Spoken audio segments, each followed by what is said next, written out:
On the podcast with us today is Vinney Smiles Chopra. Vinney, welcome to the podcast. Thank you. Thank you, Dan. It's a pleasure to be back with you. I'm so impressed with where you are, and you and Danae have just taken the whole USA by storm. Congratulations. Well, thank you very much, Vinney. And I remember the first time that you and I met in Atlanta, Georgia. We shared the stage together at an Yes. event, and it was my first introduction to you. And you have a very addicting personality, a very addicting smile, and that's why people call you Vinney Smiles Chopra. And every time I think about you or see your face or meet you in person, I just get a big smile on my face as well. So I'm Oh my I'm looking God. forward to today. Thank you. Thank you, Dan. Gosh, this started about 40 years back. Can you believe it? My middle name is Kumar, but then my friends took that Kumar out and put Smile in there. And in parentheses, I've kept it like that for 40 years. Well, I can definitely tell why, and it's amazing that your smile continues to stay for 40 years. But I really, if any of you who are listening have not actually met Vinney in person, if you ever have the opportunity, you should, because he definitely has a very addicting smile and addicting personality, and I enjoy being around him. And I'm looking forward to today's interview on this particular property that he acquired called Azalea Court.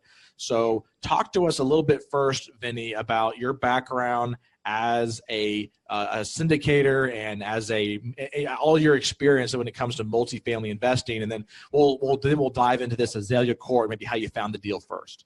Sure, Dan. Actually, I'm an engineer, mechanical engineer from India. I always wanted to break toys and put them together, and so I became mechanical engineer. I don't know if that has to do, but after I worked with Larsen Toubro in Bombay, I always had a desire to become a manager, supervisor.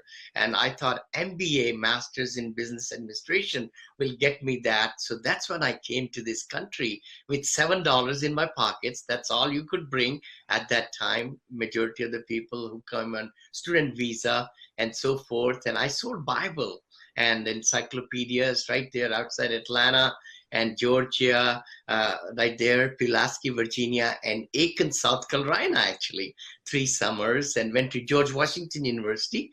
And after that, I just found that I'm more outgoing person rather than sitting behind the desk.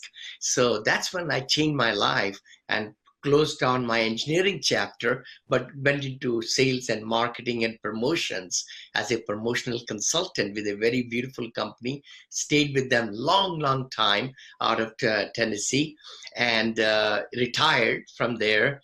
My stocks went way high, 67x actually. Wow. So that really helped a lot to get cash going. But we were actually investing in single family homes, by the way, over 30 years. Every time we could save money, we would just get a rental home. And we had them all over USA.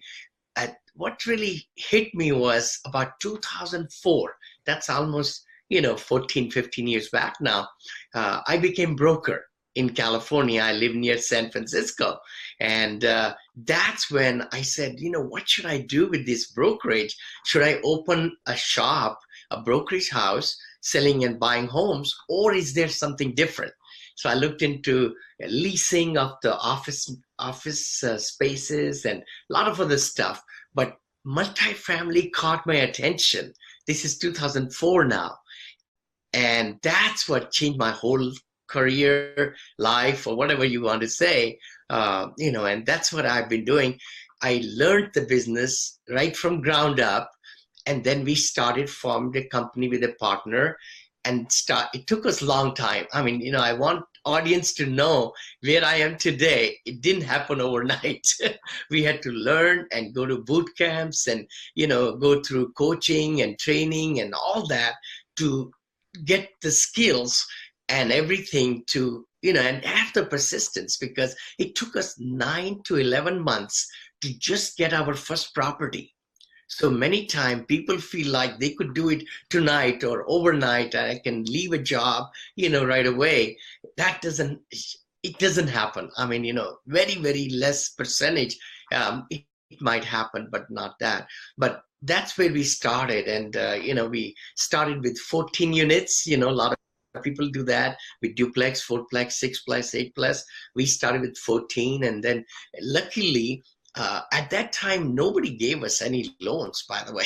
It was the worst time in 2007 and 8. It's right there now. And then we got seller financing, and the seller also did not give us the money, like 80-20 rule, LTV. He wanted actually 40% down. So, things like that. And we just overcame all those problems, challenges, raised 1.1 million, I remember, for the 109 units and 101 storage units. We had that property. Again, it just coming back to me now. We gave 43.3% IRR to our investors. Wow. We kept that property. It was called Buena Vista Garden, by the way.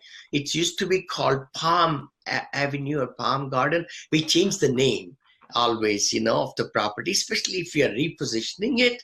Then we change the name right away. Even the LLCs are formed with that name and so forth. Mm-hmm. So just mouthful of all these things to say that, we closed one deal on Monday, 14 units. Can you believe it? We didn't have to raise money for that. But then the Friday, we closed the other one, 109 units. And wow. Along with 101 storage units, all in one, 2.33 acre land, there in Texas. So Texas was, I'm sorry, go ahead, please. No, I was going to say, when you were doing that in the very beginning, were you still working as a mechanical engineer? Actually, I was working as a promotional consultant. I was district director. I moved. We got married 38 years back, 39 now, coming up next year. Congratulations. Thank you. And we moved also to San Francisco area. My company moved us from Ohio. We used to be in Findlay, Ohio, Bowling Green, Ohio. And then they wanted to open up the whole West Coast. That's when I came out here. And luckily, God, gave us the strength to get started, right from scratch. We were a young married couple at that time, and we have 2 children now. They went to Berkeley and UCLA, and Neil and Monica. That's why our company's name is Monil. That's Monica and Neil kind of put together. Mm-hmm. Oh, yeah. Well, I want to dive into this one, which is called Azalea Court. And this one is located in Freeport, Texas. Yes. I want you to start us off by talking to us about how you found this particular deal, and also going over some of the specifics about like the number of units, the acreages, and all that kind of stuff. Totally, Dan. Actually, I have like 5 companies now, but 2 old ones were with my partner. We did 14 syndications in that one. We have sold 12 already, full round circle. 2 more are being sold right now. But then I started a company in 2014, by the way, only 4 years back. And I bought one property, Albion, close to this property on November the 19th, by the way, of 2014. And this one I closed on December 22nd of 2014. Now, Azalea Court has a really great meaning to me, because what happened was in Angleton, Texas, is one of my other properties. This is about 15 minutes away, 15 or 20 minutes away, small town. And I looked at the emerging jobs and everything, made really sense for me to buy in Freeport. And I found another property, 154 units, I think it was.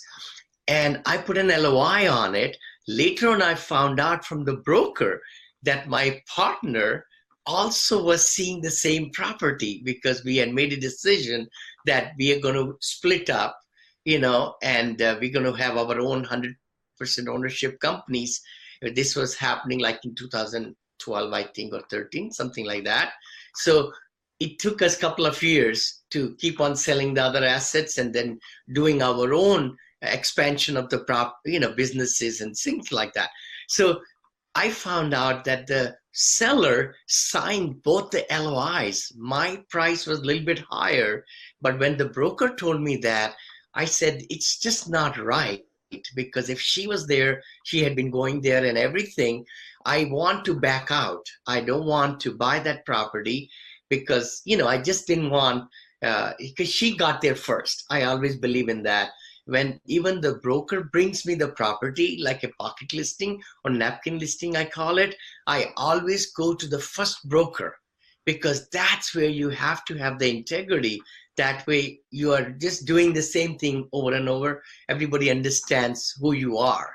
And that's what I've done. I bought 10 properties right around the neighborhood, by the way, kept on buying in 2014, then 15 I bought, February 22nd, I think. No, February, I forget the date now, but 2015, and then every 2, 3, 4 months, I was syndicating.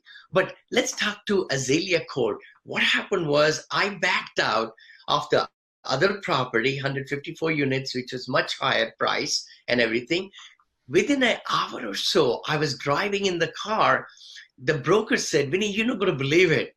I just got an off-market deal, and it's a great deal. It's 156 units, more than the other one, but 16 units are burnt. I said, oh my gosh, what are you talking about?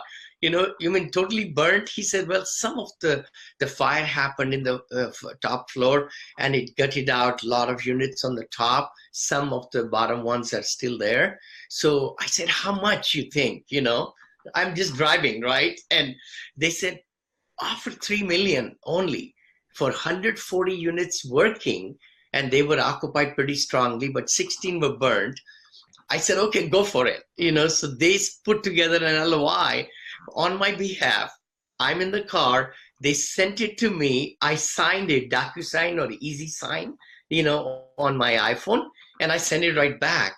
And within about 45 minutes, then the sellers agreed to 3.550, 500,000 more than 3 million. And that is where, I said, okay, let's go for it. And that's how I got it.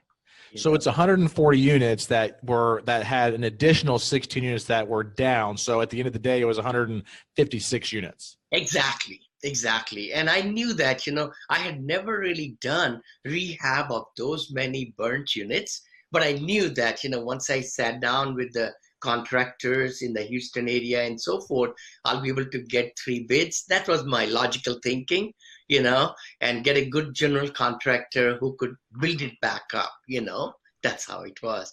But later on, I found out, by the way, Dan, that the sellers got $1 million from their insurance company. So they gave me a break. I was wondering, why are they selling me so cheap? So I think I saved almost 700,000. They gave me a break for that. They just didn't want to. And later on, I found out the sellers were from San Anselmo, 45 minutes from where I live today, right here, near San Francisco. They just didn't want to.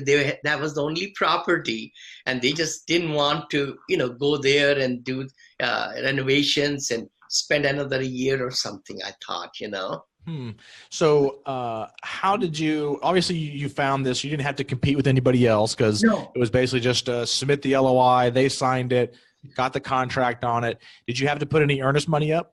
I did. Usually I put 1%, and that's the norm of the industry. Is like, if it's a 3 million, you just pay 30,000. I think I paid 30 or 35,000 in this one, because it was 3.5 million. And then I remember, while we were going from LOI stage to the contract stage, usually takes 3 to 5 to 7 days, the seller wanted to increase the price to 3.6 million. Did you actually do that? It should not have happened. But then, I thought, I'm getting it so cheap. I don't want to really. So I talked to my broker. I said, let's go in the middle. So, it went from 3.5 to 3.6. Let's go 3.550. They agreed to it. The seller agreed and I agreed. I said, that's fine. Let's do it. Yeah. Well, that's good. So as far as the earnest money on this particular project, did it go hard day one, or did you have that 30 days due diligence, or how was that handled? 30 days due diligence. See, back in 2014, I'm talking now, right? That's about 4 years back. The market was different. It really was. It was not as hot as I've seen it now in 2017, 18, and what, it has been really really hot, as you all know. I mean, everybody knows, in all emerging markets, a lot more investors have come in, a lot more syndicators have come in, and some people are overpaying. Actually, I kind of frown upon that, to be truthful. I've seen some deals being closed, and which is kind of tough, because with the interest rates where they are and where the adjustment will be coming, that will, might pose some problems. But you're right. No, in this case, I got 30-day due diligence. I did. No hard money upfront at all. And then I think after 30 days, also, my money was never hard, by the way, up to the closing in this case. I did get, always in my contract, I go for 2 extensions. That's a good one. Everybody should always get 2 extensions written in, and the seller usually agrees with them. So you just pay them $5,000 or something, which is going to go towards your down payment anyway, but then extend it just in case if the lender needs it, or insurance, or phase 1 study, environmental study, anything can happen. So it's good to have that 30 days to 75-day closing if they want to really hit you with that, or 90-day closing. So it's better to do 30 days or 21 days, depending on, due diligence, but go for as long time. It's good to ask for more. Why not, right? Yeah. If you can close earlier, that's a better way. So on each one of these extensions you're asking for, are they 2-week or 30-day extensions, or how do those usually go? 2 weeks. 2 weeks, always 2 weeks. I think it's best to just go for 2 weeks and 2 weeks, because that way they'll give you 30 days. Now, if everything is going fine, I have closed in my career properties in 4 months, in 6 months also.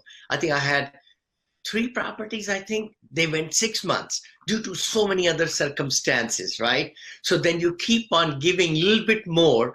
And then if the seller knows that you are sincere, that you are not really stringing them along, right? And then you're also giving them more money, maybe even hard money.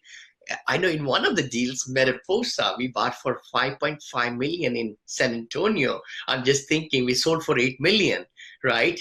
But that deal had $250,000 hard money. Then, but we That's kept a lot of hard money. I know, a lot of hard money. I mean, we would have lost, And the worst thing was, I'll tell your audience that our main key sponsor backed out. Oh my gosh. Oh, so wow. we've gone through all these ups and downs, in our lifetime. Yeah. So on this particular project, it sounds to me like you probably toured the property after you got it under contract, or under you got it under LOI. Totally. I had only seen the other property which I backed out on. So I knew the city and so forth. I had not seen this project at all, to be truthful. And then I just said, you know what, if I'm paying $6 million or $5.5 or whatever I was paying there, I said, this seems like a very good deal. I mean, I just took a gut feeling, and I said, okay, let's go for it. So then after that I saw. Yes. So during the due diligence process, yes, what kind of things came up that maybe you didn't know before? Like, obviously you knew about the 16 burned units, but was there anything else that kind of came up that was, kind of we're glad we did a due diligence a little bit deeper on this one? Surely. In the due diligence, of course, I hired a company, because I had just started a brand new company right in that area. So I didn't want to take my managers from Albion, which is another property, which is very, very exciting news too, by the way. I paid 8.7. I think it's worth 12 million right now, 12.3, 12.4 wow. right now, and it's cash flowing 45,000 a month, net, Wow. So very exciting, news on that one. And the good part is that was my first property in my new company. This is my second. But what happened was I hired an outside company.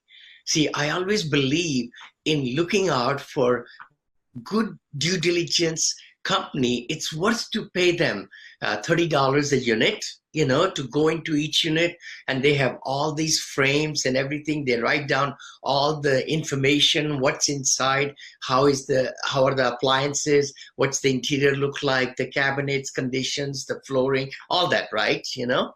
And this way you could get a good reading, also when they do the lease audit, they put that huge worksheet. I mean, every resident, where they work, who are their, their children's name and their company's name, and when the lease, signed up and expired, and all that deposit. So I had due diligence company locally to come out from Texas, by the way. They did my due diligence on the first one also, Albion, and then I hired them again to come to this one. And what did I find? I found that the swing pool, the scrimmage pump and all that, they were kind of clogged up, and we found interiors, of course, renovations to be done, faucets, under the balconies and all that, doing the exterior. The roof was good. That was a good thing. The seller had put a roof, or somebody they bought it from, 4 years old only, 4.5 years. So that was pitched roof, very nice, wonderful. And outside stuff, the brick was looking good, all that. I would say termite, when I did the pest control, they gave me a report, and they gave me like $2,983 or something invoice to do it. And I asked it from the seller. So it's good to have a repair letter ready. And I teach that quite a lot now, because since then I have gotten repair credit of $250,000 and $450,000 at the closing, by the way, Wow. in my other acquisitions. So it's very good idea to start building the repair list, and take a lot of pictures and put them in a Dropbox. Because that is the key. You got to back it up. If you come across certain things which are code violations or different things or like that, or hazardous, you got to start documenting them, and then start a list of repair letter items, and start talking to the seller way before the due diligence time completes. See, that's the thing.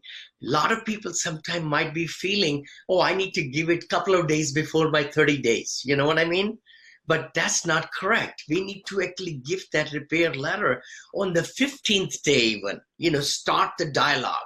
Mm-hmm. Because if the seller has a couple of days left, and if they gave you a pretty good deal, they might just not accept your repair letter, right? Mm-hmm. Then it's up to you to go ahead with the deal or cancel it out, right? Mm-hmm. Yeah, so that is a good thing. So in this case, of course, the pest control came to my mind. I remember it's been good 4 years back now.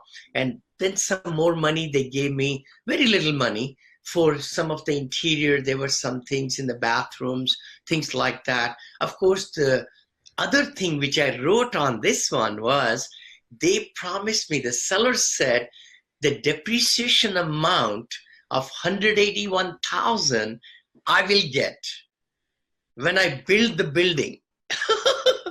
Wow. So see, the thing is, their insurance will only pay them so much money, but they were going to keep a portion, which was $181,000, if I remember correctly. And then my attorney, Milton Colgrove, and I showed him the whole thing. He says, Vinney, you will not see that money. Do you want this deal without seeing that $181,000? Because this might take a year or year and a half. And by that time, the seller is gone. The seller is already out. It's their insurance company. So it's very unlikely you're going to get that money. Mm-hmm. So this was a decision which was easy for me to make, to be truthful, because I thought I'm getting such a good rebate on the purchase price. So if I get $181,000 to repair my building, great. If I don't, that's okay too. Mm-hmm. So what was your initial going in capital or CapEx budget on this particular project? To be truthful, in this one, wait a minute. Okay, I should look at it. I should have looked at it total.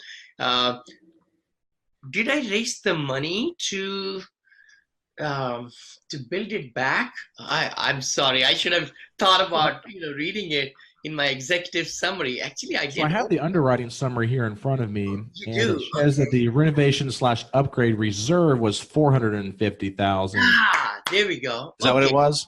Yeah. So I have always tried to raise that money from my investors, So like over here, it says I raised like 1.7 or something million. Yep. I just saw. And renovation upgrade reserve 450. I'm looking at the brochure now. You're right. My cap rate was 11.27. Got it. Debt coverage ratio 2.83. Cash on cash. First year was 13.6. Fabulous. It's a beautiful deal. I did raise 450, but it cost me, by the way, 761,000, I think. 761. Is that what it cost to get the 16 units back online? Exactly. And I do want to mention a little bit something on that regard too.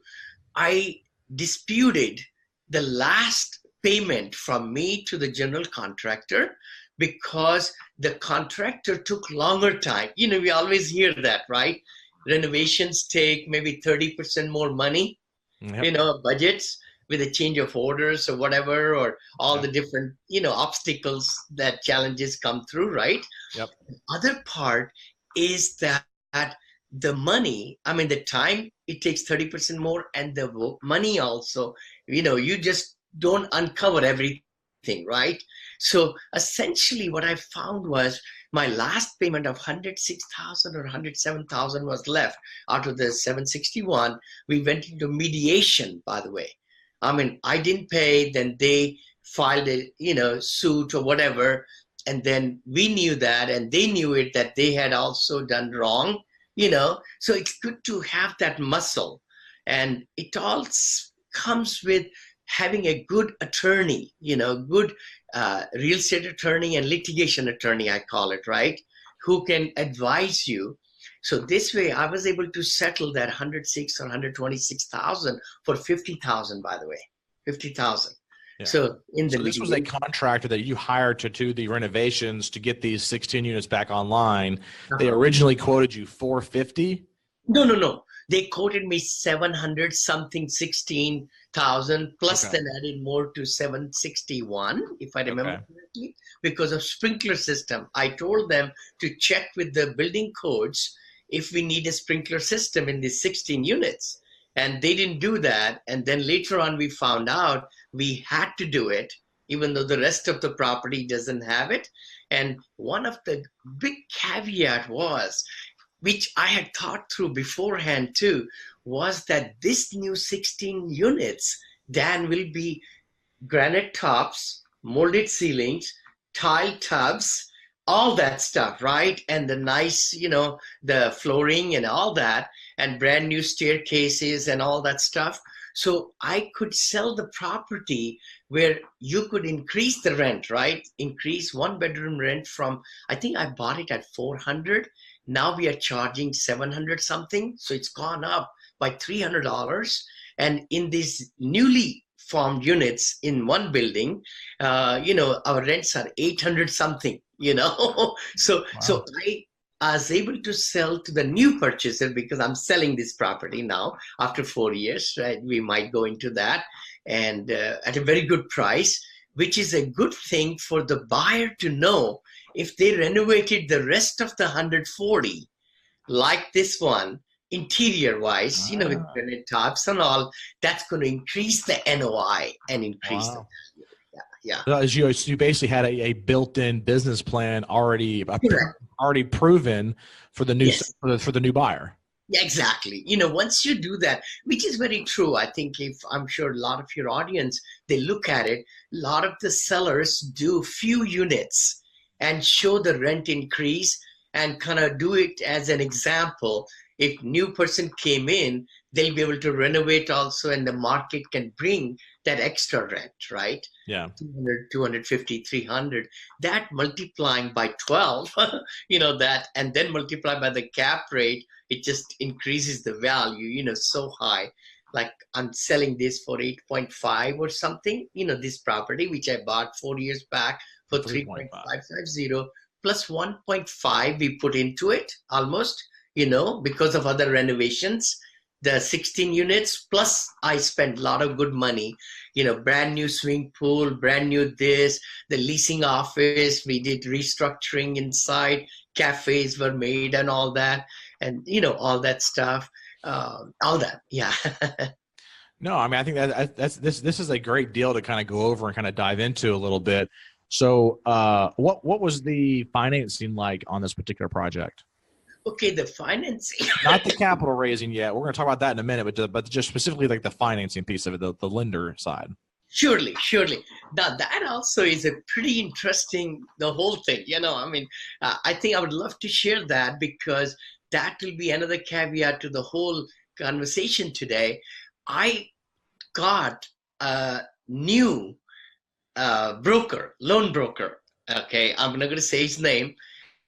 And the worst thing happened in my case was that he had a lot of other loans to write on, probably around that time.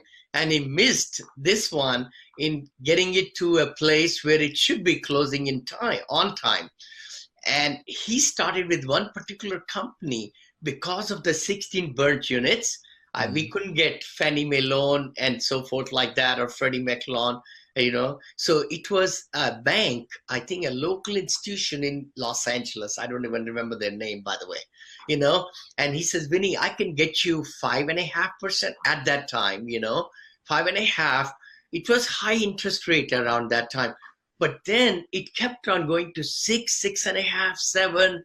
I couldn't believe it. I mean, this was happening in front of my eyes, as every 2 weeks, this institution was increasing the rate. It was not locked in. And lo and behold, I definitely wanted this property, and I had given the application fee and all that money, and I'm dealing with this guy, and, I just can't back out. I'm ready to close. Literally what happened, Dan, in this case was it went to 9%. Can you believe it? 9% from Wow. 6 to 9. I mean, it's unheard of, and the broker apologized and this and that. He even gave me some commission back, by the way, what he was making, just to, soothe me and all that. I said, it's your fault. I mean, I'm not a lender. I'm not a, loan broker. You are hired. I'm giving you 1%. I think I ended up paying only 0.25, and he agreed to it, or something like that, rather than 1%, usually you pay. But lo and behold, all that to say that this, property I had to close. Now, hold on to this one. I paid $650 because we were in Bethesda, Maryland. I remember at that time, the closing had to be on Monday morning at the title company with my wet signatures. I get the paperwork on Friday. My attorney is getting all these things going anyway, but it's just, I paid $650 for carrying 4 pages. The Delta airline people came to my door. They picked it up on Saturday. They flew it, and then they brought it to the title company office 9:30 in the morning. Otherwise, I would have lost the deal. Wow. This deal.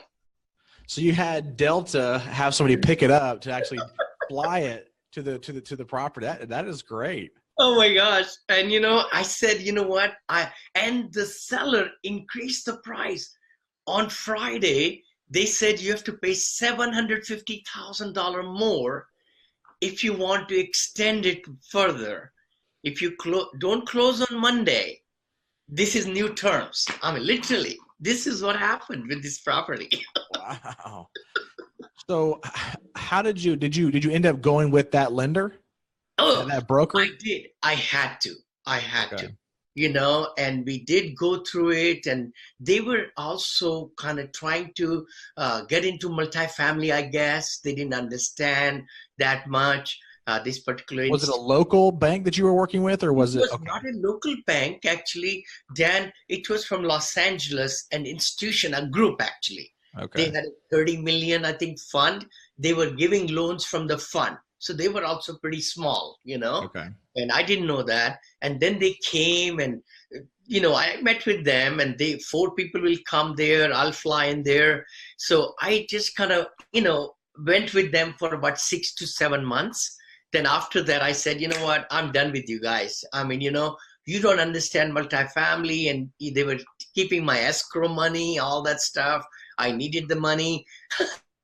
So these are all the ups and downs, right? Yeah. Then I said now I buy the third property, right? Third property within 3 months or so. February, 2 months, I bought third one, Terrace Villas. And I get a very great broker. I don't mind sharing his name, Brandon Brown from Houston, Texas, LMI Capital, and he writes loans all over USA. That was the biggest blessing I got. And the best thing was that he came to me through Terrace Villa. Terrace Villa was my third property. He gave me a proof of, looked at my financial statement and things like that. He gave me a letter.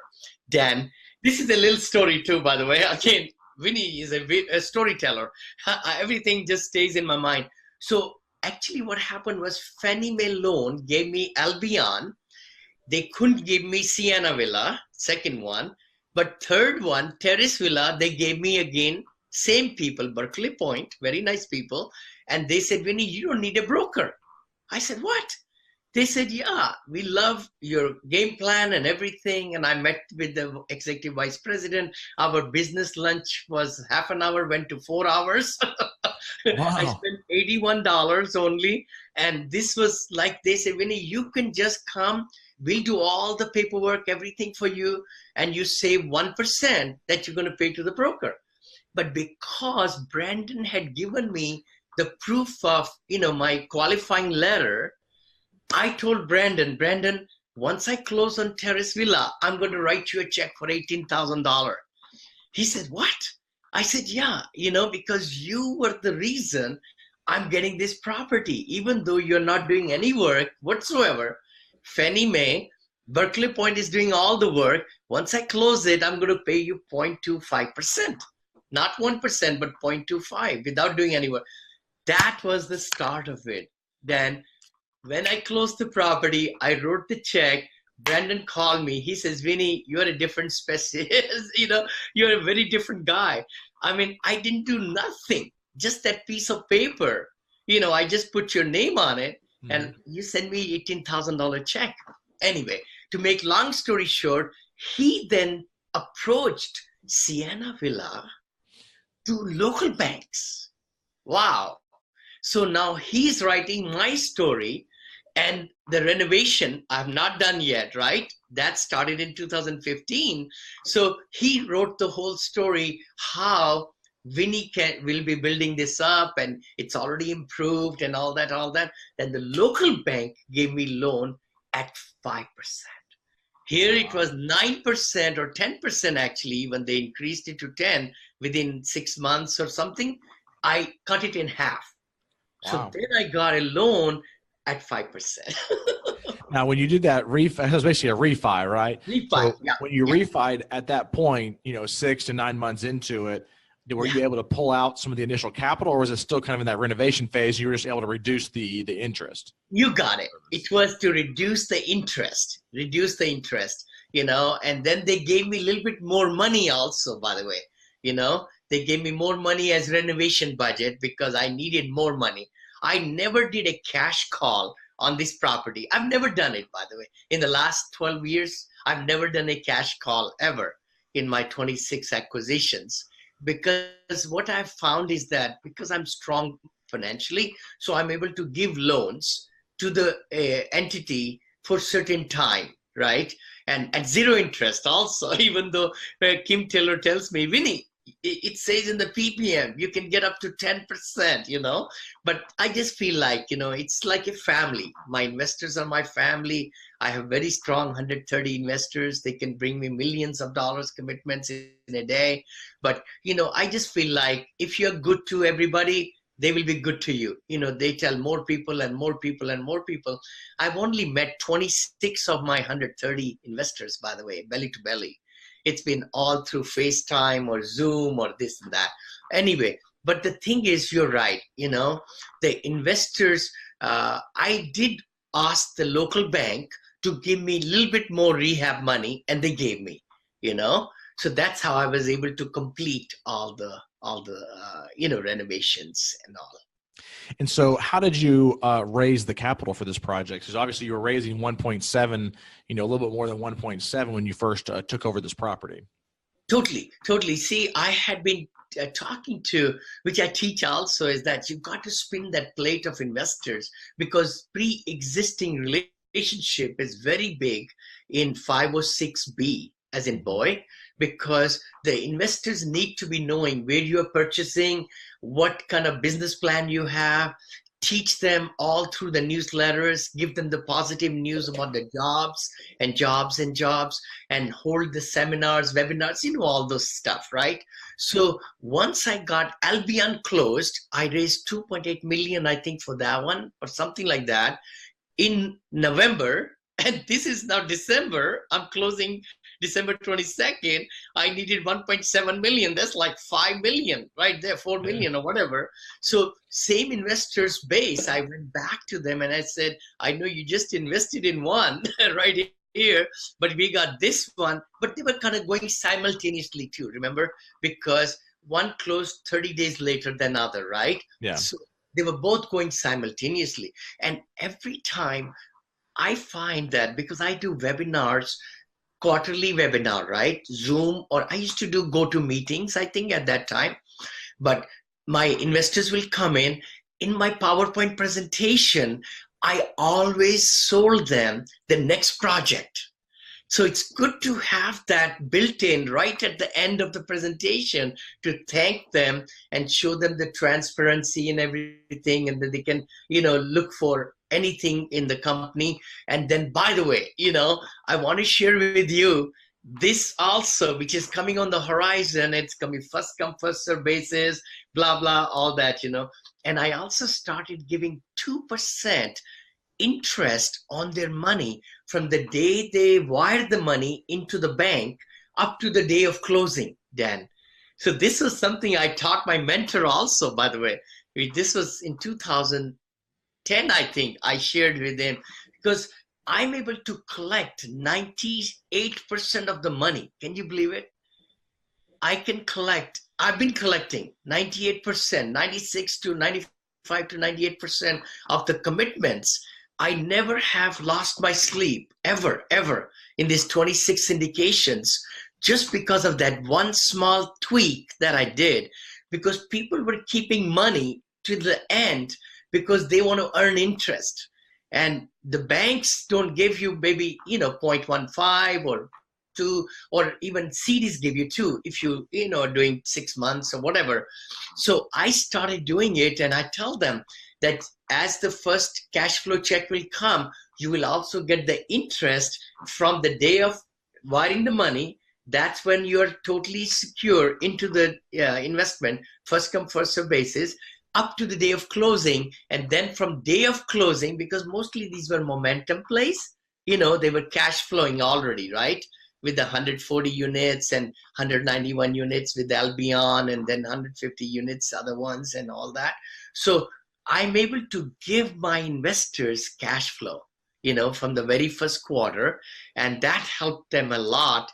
But I always used to sell, and now also, I am always giving them forward-looking, what's coming on the horizon thing. Right? So let me dive into these quarterly webinars to your investors, because I don't think I've ever heard of anybody doing this before. So you basically, even if you don't have a deal, you're going to still do a quarterly webinar with them, and they just know that you do this? Oh, totally. No. I do webinar with all investors, inviting them for each asset quarterly. Instead of sending them a report of one-page executive summary, P&Ls and rent rolls and all that, I design a very nice PowerPoint presentation with the pictures of the properties and all. It's like a template, right? And then after that, we do a webinar for all we invite them in. And then as many can come in, we record it live. And then a link is sent to all the investors of that property. so that those who were there, they could go back and look at all my projections. And, we introduced the staff, their pictures. We introduced the software. Like every property I purchased, and I purchase still, I do 4 monthly webinars first with the investors. Every month I do one to really share with them the closing statement. A lot of people don't do that. See, I want them to feel secure where their money is spent and what is happening, legal terms. So I share with them everything, the contract, the due diligence reports and everything, right? But then after the property is closed, first month is to take them to the closing statement and show them everything, what happened, where the money went, how it came, seller, repair credits, all that stuff. So second meeting will be what we have done to the property, introduce the staff. If we kept the old staff or the new staff, what are their qualifications and everything. So, and what we have done immediately within 1 month. So that's my second month, seminar, which I do with my investors. Third month, I try to show them the software we are using. See, a lot of investors don't really take time to fly all over and go to the property. I want to give them a feeling of the pictures. By the way, there is a gallery at the end of the PowerPoint presentation always. Every time I travel, I bring new pictures. And the officers also bring pictures, and of course the community manager, because we manage our own assets. We have 67 full-time employees in our companies. So that way, we have our own community managers, leasing agents, lead maintenance people, and the assistant to the lead, and HR director, VP of finance, all that in 4 years. All this we have done, all brand new companies, which we have, I'm total 100% owner of, my wife and I are owner of that. So you didn't do your own property management in the beginning. You kind of did that in this secondary company about 4 years ago. No. Or have you always done your own property management? Too, right. We actually hired a very good company, beautiful company from Dallas. They managed 32,000 units, by the way, when we got into this business, because we didn't know how to manage, right? So we did start with a company, but then we found out that, we were small, piddly people, right? Now I understand we should go to a smaller boutique company, in the range of the units where they can give you good assistance. And that's what I tell other people, because you can't start a company right away. So it took us about 1.5 years in my old company to start a brand new company. So that person we hired, professional, paid like 35,000. I always believe in that, because if we were to do our own, it will take us years and even do it wrong, So why not to hire a professional who came into San Antonio? I think I remember we have a head office in San Antonio with my old company.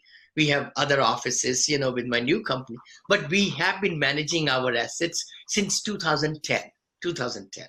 So we have 2 acquisition companies, 2 management companies at this time, 1 education company. So that's the 5, So once you've done these 4 webinars in the beginning to introduce them, well, I think you mentioned the third one, which was obviously the first one's going through, the first monthly webinar is going to go through the closing statement. The second one is going to be going through the staff on the property and what you have done that first month.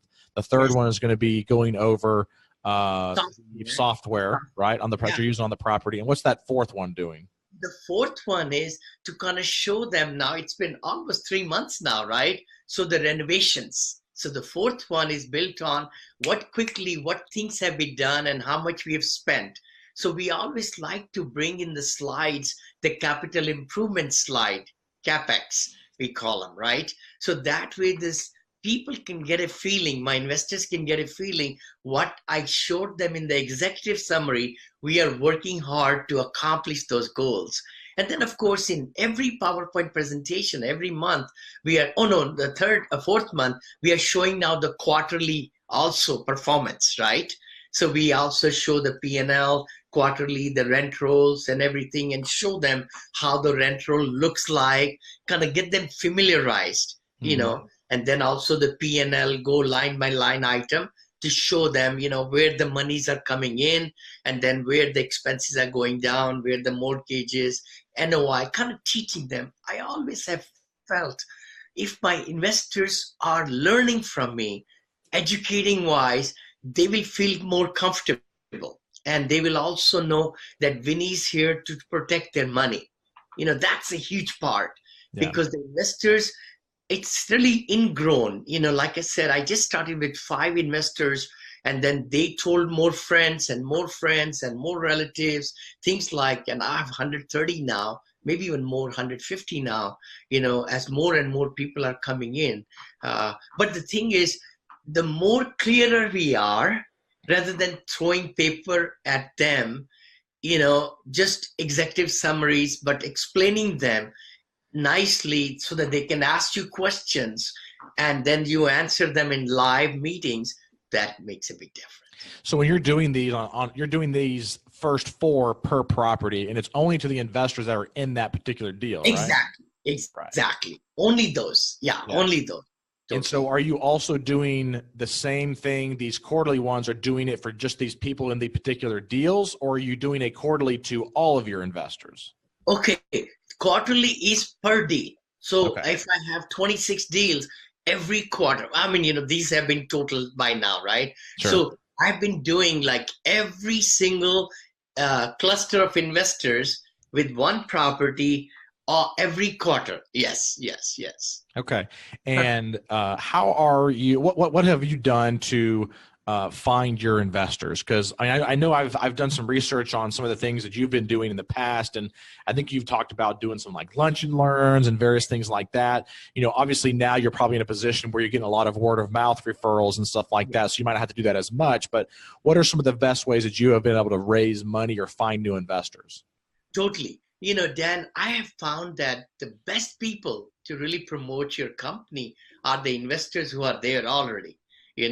So by keeping them and abreast of and always showing them that you care for them, and then ask them if they know of other people, and that's where my referrals have been coming, where somebody said, I want you to talk to my daughter, talk to my colleague, or so-and-so. So a lot of people, when they give me the leads, I set up webinar just for them.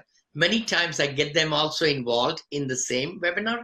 I don't try to do 2-3 different investors together.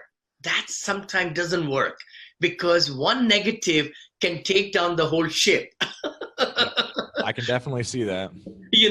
And then of course I'm getting a lot of my other calls are coming from my websites also, just to let you know. People are actually sending me, they say, Vinney, you're so genuine, you're so trustworthy. And some people say, I want to invest $500,000 with you, or 250,000 with you, or 200,000. So they fill out this form and have an appointment with me. So that's coming from my websites also. I have not done that much webinars, like live webinars in the restaurants or things like that. I haven't needed to. But when I do the meetup groups and have been to some of these podcasts, a lot of people have been calling me. So that's where most of my other investors have come. And once they come into it, then after even one season, they got the money, they are referring me to other people. Yeah.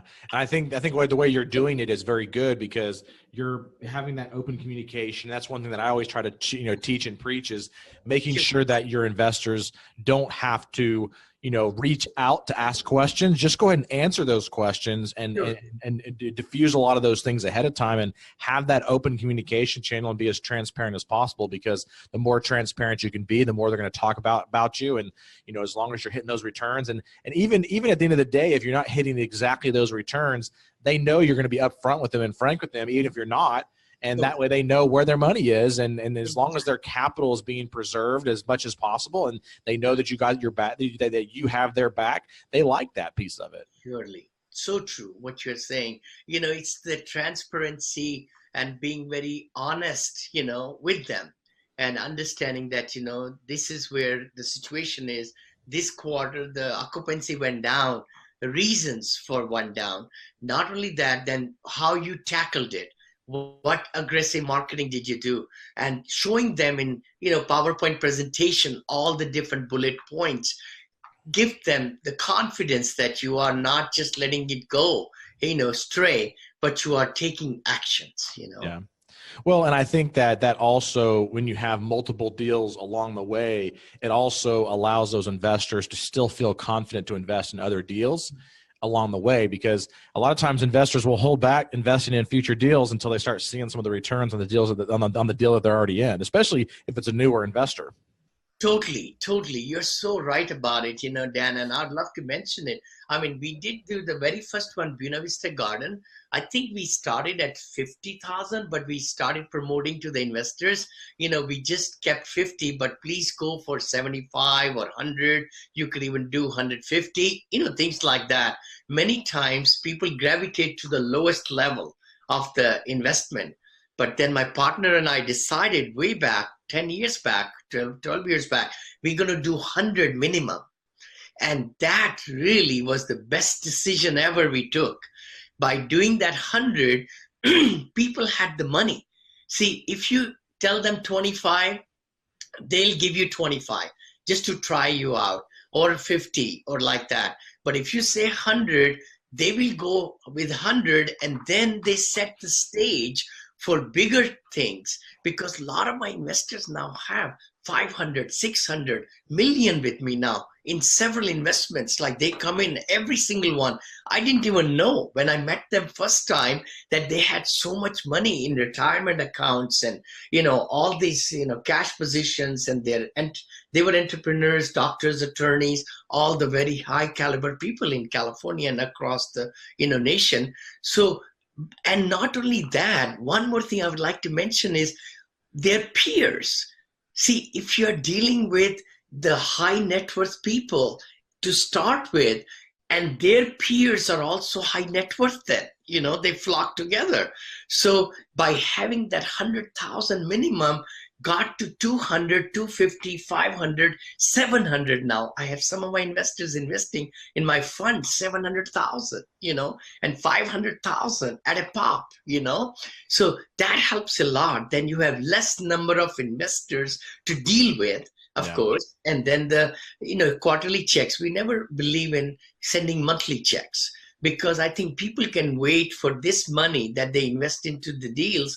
They could go to the mailbox 4 times, mailbox walks, and pick up 4 checks. And the quarterly checks are much bigger checks, definitely. So that makes a big impact also. They remember more. If they are monthly checks, they just use them or whatever, like that. So that's my another thinking philosophy, that let's do quarterly. And we have never written a check in our life, by the way. Never, ever. It's all through the bank, through bill pay. We just set that. I'm sure a lot of your, audience does that. And that way, once it's set up as a investor, we just calculate the, returns and drop those numbers in. They print them out and they're gone. The best thing is there is history. I love that, because if somebody said, not too many say, what was the check and this, that, but then we also use Update Capital now. .com, which is a great software company where my investors go in and they look at their whole portfolio at a dashboard. So it shows them everywhere they've invested, how much they've invested, how much they have made up to the last quarter, everything. And they can click on all the different assets they own individually and look at all the reports and everything over there, all that. So there are several different portals. I was trying to do it in my own website, and I paid even a gentleman in Pakistan, I think, $3,000 or something like that, but he couldn't do it. He just couldn't do it as robust as I wanted to. But anyway, but this company is pretty good. I'm sure there are other companies too, but so they have one. Are you only accepting accredited investors? Okay, you know what? Now see, the accredited and sophisticated investors I've been accepting for 26 of my syndications, 26. But the 27th one with my $50 million fund that I'm doing right now, it's advertised. It's at Monil multifamilyfund.com, where my investors are coming in. It's 506C as in Charlie.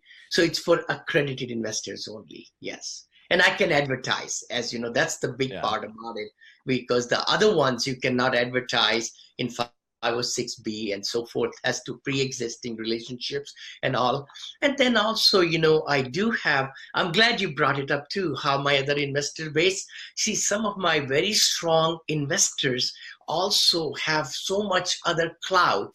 So just like partner, we hear the term right now, you can become a partner on the GP side, right? General partner side. So that's something also I instituted way back. I think it was, 5-6 years back.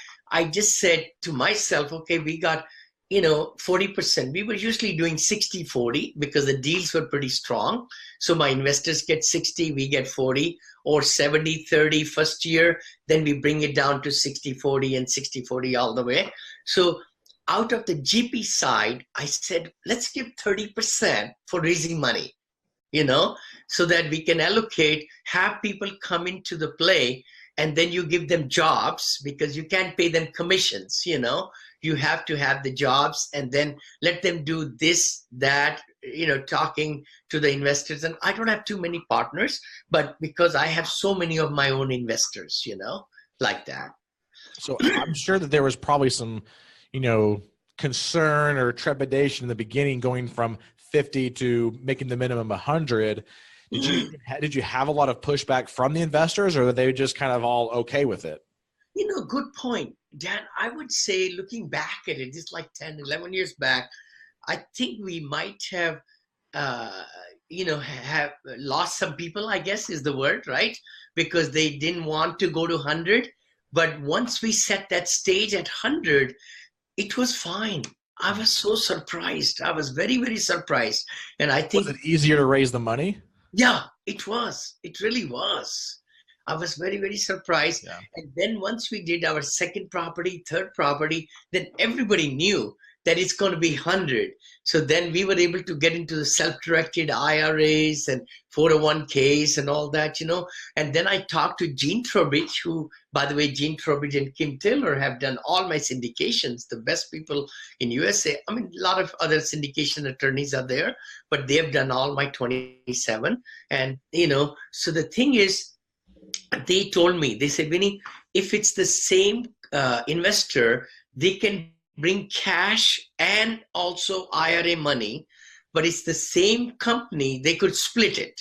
So they could bring some money from the retirement account, like 50 or 60 or whatever, and some from the cash. You set it up as two investors, entities, because the self-directed money has to go back to that account. They cannot cash that. But in the cash account, you send the check to their home. So that's how we did it, So that way they were able to still bring 100. That makes sense. You kind of split it up between like maybe 50 from the IRA and 50 personally, and just set them up as two different separate entities or something like that. Totally. Yeah, that makes sense. Yeah. Well, as we wrap it up here, I have a last kind of twofold question for you. Sure. The first one is, on Azalea Court, remembering back to that particular asset, what was the easiest thing during the entire process that maybe you thought would be a lot harder, but it ended up being really easy? I'm so glad you're asking me that. I think by having a good manager helps a lot, because as we manage our own assets, that was huge. The maintenance person still lives there. He was there 14 years before. So 4 years with me, that's 18 years. And he lives resident manager right there, lead maintenance. That helps a lot. But then renovation schedule, I was able to get some good contractors to do it. I thought it'd be harder, but it was, it was all right. And then by restructuring how I wanted it with the cafes and the, resident center and everything, by doing the swimming pool, and also the ease was increasing the rents. With the jobs being there, we were able to take the NOI to a new level. That's why I'm able to sell at 8.5 million, which will be profit of 3-point-some million for my investors and us, 3.6 million or something like that, Yeah. And so the second part to that is kind of contrasting it. And what did you find was the hardest thing on this particular deal that maybe you thought would be a little bit easier, but ended up being a little bit more challenging? I would say financing. Dan, if it just kind of brought back the old memory, how I was, facing all this situation. I always take everything at a chin, challenges there. What's the best way? What's the right thing to do right now for keeping the investors' money safe and everything guarded? And, so that financing phase that I went through in the beginning for about a year and a half, kind of was trying, that was the big. Yeah. Well, Vinney, I really appreciate you taking some time to be with us here today and kind of sharing us all of these insights and even some additional golden nuggets throughout. And I know I took quite a few notes on this, and it's these types of podcasts where we really dive very granular on different projects. I think is very important. There's a lot of lessons to be learned, a lot of different things that we can take into our own syndication business and various things like that. So I really appreciate you taking some time, and looking forward to seeing you again at another future event. And when I get out there to the San Francisco area, I'm going to definitely try to look you up. I would love to take you out for lunch or dinner, and it'll be my pleasure, Dan. You and Danae have been just tremendous friends, and I appreciate you both. Thank you. And if anybody wants to reach out to me, I'm also on Google and YouTube and Facebook and all that. Do you want me to give them any information, or? Sure, yeah. Go ahead and share with the listeners how they can reach out to you if they have some future questions on this particular deal, or maybe they want to be join you on maybe one of your future deals. I would love that. I would, of course, you could also partnership with me with in raising money, of course, and learn my tricks of the trade and my brochures and everything. I provide everything, no holds bar, to my partners. And then also as, even bringing a property, that's the other thing too, with my fund, $50 million fund, that I have equities raised already that we can jump into the deals. And the best way to reach me is to email me, Vinney, Vinney, at VinneyChopra.com. So that's easy. My website is Vinney Chopra with a E in there. Some people spell like VINNY, but please put E in there, and VinneyChopra.com. And the other easy way to text me is to word syndication. Text it to 474747. So 474747. Just text the word syndication, and I can get back to you, or my team will get back to you, and we can answer all your questions and everything. Well, I'll make sure we have those listed out on the one sheet summary that we'll send out with this particular podcast as well. And again, thank you so much, Vinney. I've really enjoyed talking with you, and looking forward to having you on a future episode as you close more deals. Thank you. Thank you so much, Dan. God bless you.